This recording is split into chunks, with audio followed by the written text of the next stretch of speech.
Olá, boa noite. Começamos mais um Cultura Livre e hoje a gente vai falar do Eduardo Maon. Eu estava aqui falando para ele nos bastidores que eu quero saber tudo sobre Eduardo Maon, falar de tudo que ele já escreveu, contar sobre ele, porque assim, além de uma pessoa generosíssima da arte, sempre envolvido com muitas pessoas importantes aqui pra gente, para a história do Mato Grosso mesmo, para a história de Cuiabá, principalmente dentro da literatura, que é por onde ele caminha, é teatro, tem textos dele no teatro, e assim, uma pessoa muito importante. E o Cultura Livre já tem muito tempo que quer pegar esse tempinho na agenda do Maon e trazer ele para saber um pouquinho que essa cabeça pensante pensa tanto, escreve tanto, gente, que ele chegou aqui com 2 sacolas de livro, porque tem muita obra já publicada. Eduardo Maon, boa noite, seja bem-vindo. Boa noite, muito obrigado pelo convite. Quem está assistindo também, agradeço de coração. Para nós da literatura, é muito importante espaço. A gente fica muito feliz de te receber aqui, Eduardo. Assim, a gente sabe da sua trajetória enquanto autor, né, de vários livros, Revista Piché, texto para o teatro com a estreia do Ivan Belém, com o Ivan Belém, o Progresso, com Luiz Marchetti na direção, uma galera muito legal. E aí a gente quer saber um pouquinho, Eduardo, contar um pouquinho como que nasce, porque Eduardo também é um advogado consagrado. A gente fala em advocacia, a gente lembra de Eduardo Maon, não tem como, ele tá aí, né? Não uso mais gravata, não sei se você percebeu. Isso a literatura fez comigo, né? Foi se despindo. Foi. Eu uso agora a camiseta. Sobretudo o tempo virtual, né? Não há mais... Todo mundo precisa criar uma imagem. O jornalista, o escritor, o advogado, sobretudo pessoas que lidam com ritos e símbolos. Precisam, professor, existe o padre.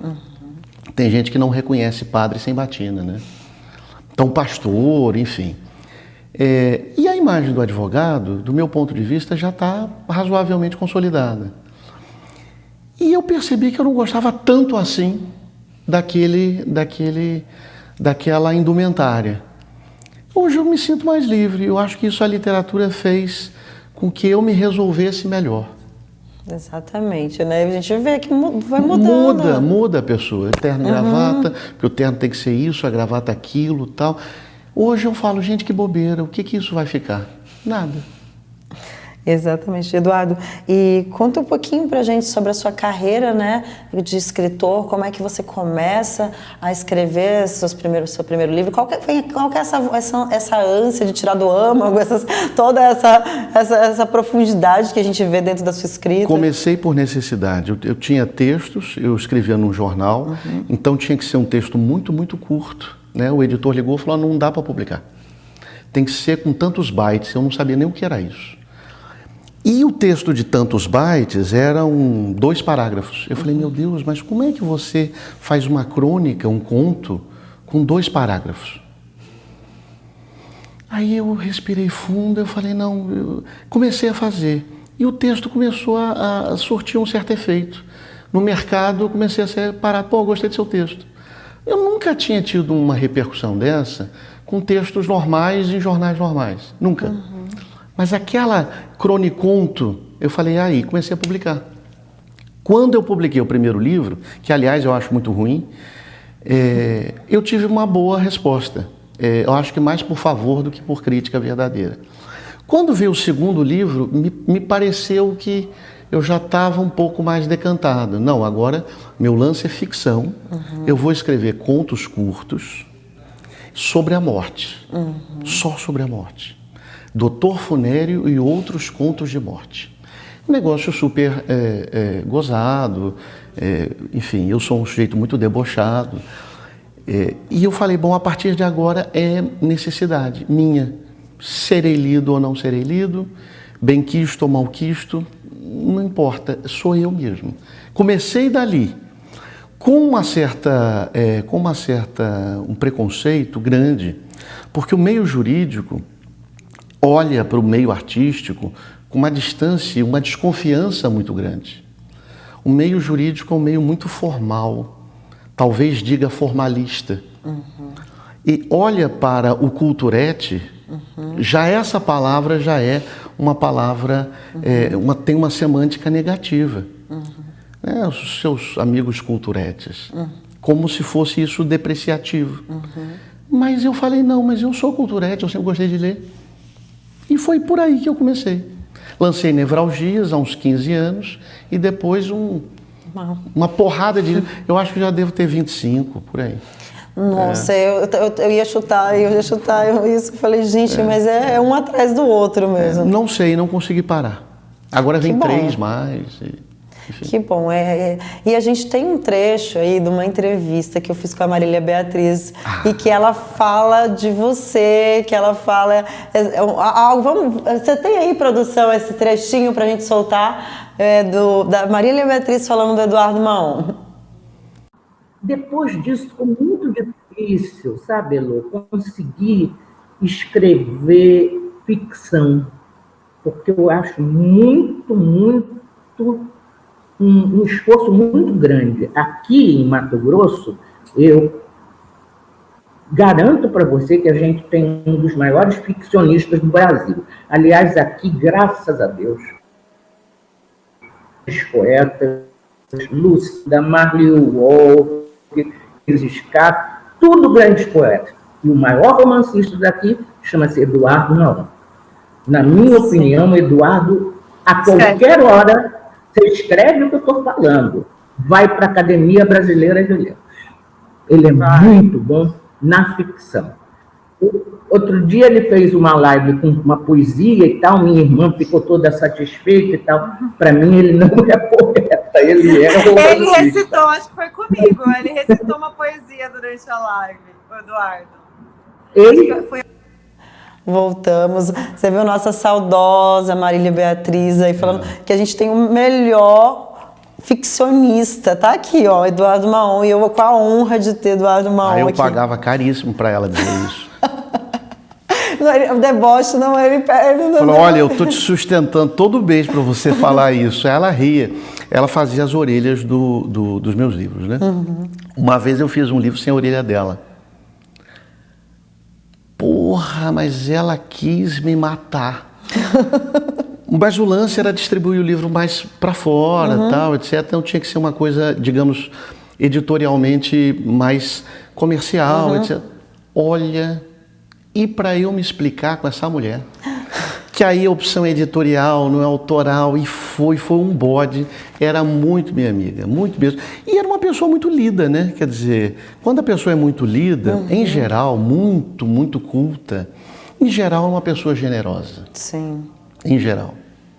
É o Eduardo Maon também, né? Tem pessoas mesquinhas, assim, que, como dizem aqui, radicam livros e tal, precisam vender. Eu acho que a venda é um aspecto central que eu não entendi por causa dessa outra profissão. Sim. Então, assim, mas é importante viver daquilo que se faz. Sim. Não tinha essa leitura. Eu não tinha uma leitura comercial do livro. Hoje eu tenho uma leitura profundamente comercial do livro. O livro precisa vender e ter direitos autorais. A Marília, como outras várias pessoas, ela foi um pivô de um processo de maturidade que nós estamos alcançando. Eduardo, como assim? A Marília foi a primeira pró-reitora de cultura da Federal.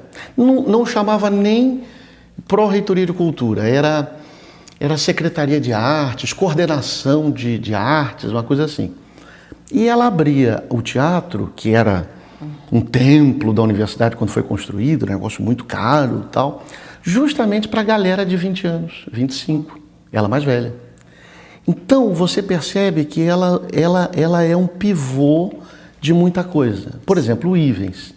O Ivens foi um pivô apresentando autores para editores e para o Vander Antunes, que fazia revistas.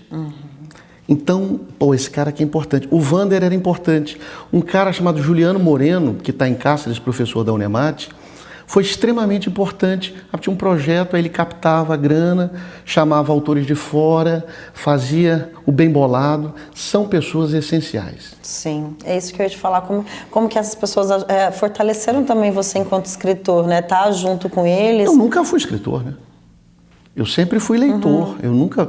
Eu sou escritor de um tempo para cá. Também percebi, por exemplo, que eu, como presidente da academia, falei, não, aqui vamos articular para colocar escritores maciçamente aqui. Eu acho que a instituição deu uma crescida, Sim. um movimento muito grande. Colocou o jovem na academia, né? Teve essa A garotada. Uhum.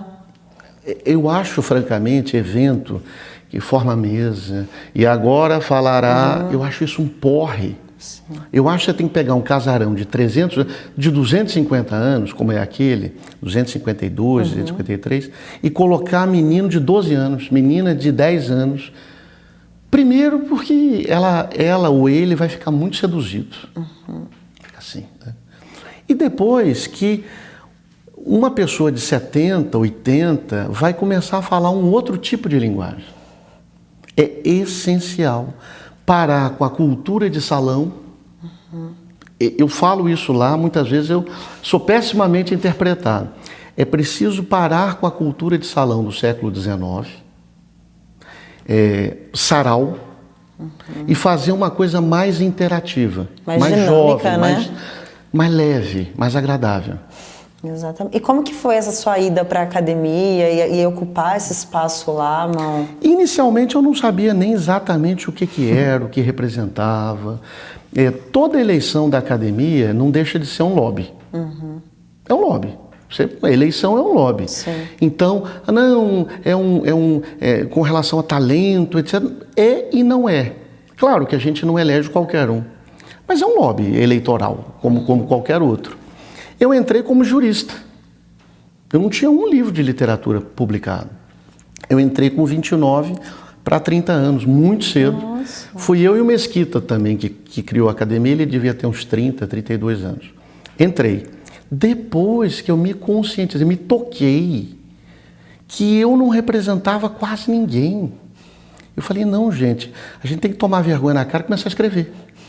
E aí eu comecei a escrever lá. A Marília, que tinha entrado anos depois, não, ótimo, não, que bom, não, que ótimo. Ela começou a me instigar, me cutucar. Você achou? Achei, nossa. Aí eu falei, não, sabe uma coisa? Eu, quando fizer um check-in num hotel, eu vou falar que eu sou advogado e escritor. Sabe? Quando você começa a encarnar, falou, não, sabe de uma coisa? Eu sou mesmo. Não é nas horas vagas. É meu trabalho também. Não, é meu trabalho também. Pronto. E aí foi uma virada de chave, né, Mão? Gente, eu deixo vocês agora para ficar com a gente no segundo bloco. Logo mais a gente vai voltar com o Eduardo Maon, falando da última coletânea dele agora do ano passado, que foi em 2021. Tem texto também para a Claudete, né? Teatro. No domingo ele vem nos visitar. No domingo e vai ter, acho que vai ser essa semana, né? Essa semana, sábado, vai explodir. Já vai explodir. Então, assim, tem muita coisa para o Eduardo falar. Então, fique com a gente no próximo bloco do Cultura Livre. Até mais. Pronto, gente, foi ligeiro. Passa rápido.